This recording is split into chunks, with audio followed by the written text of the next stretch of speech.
Emi Martinez. ফ্রান্সের সঙ্গে final ম্যাচের আগে আর্জেন্টিনার দুর্গরক্ষক মার্টিনেজ ফ্রান্সের উদ্দেশ্যে বলেছিলেন, আর্জেন্টিনাকে হারাতে গেলে আগে আমাকে খুন করতে হবে। অথচ এই মুহূর্তে বিশ্বের সবচেয়ে আলোচিত গোলকিপার মার্টিনেজ আর্জেন্টিনার হয়ে মাত্র 25টি ম্যাচ খেলেছেন। আগে হ্যাঁ, মাত্র 25টি ম্যাচ খেলেই তিনি আর্জেন্টিনাকে বিশ্ব চ্যাম্পিয়নের খেতাব জিতিয়ে দিলেন। আর্জেন্টিনার হয়ে মার্টিনেজের অভিষেক হয় গত বছর, অর্থাৎ 2021 সালে। আর্সেনাল ক্লাবে জায়গা পেতে এই মার্টিনেজকে 10 বছর অপেক্ষা করতে হয়েছিল। ঠিকই শুনেছেন, 10 বছর আর্সেনালের বেঞ্চে চুপচাপ বসে থাকতেন এমি।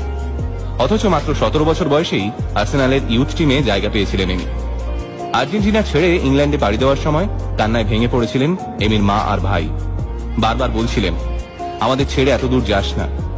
খানিকটা দূরে দাঁড়িয়ে এমির বাবাও হাউ হাউ করে কাঁদছিলেন, কিন্তু ছেলেকে আটকাননি, কারণ তিনি জানতেন তিনি এমির পড়াশোনার খরচা দিতে পারবেন না।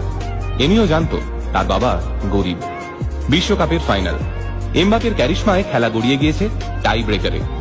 ইতিহাসের অন্যতম সেরা খেলোয়াড় লিওনেল মেসির হাতে বিশ্বকাপ উঠবে কিনা তাই নিয়ে শুরু হয়ে গিয়েছে সংশয়। 36 বছরের অপেক্ষা, ফাইনাল ম্যাচ টাই ব্রেকারে।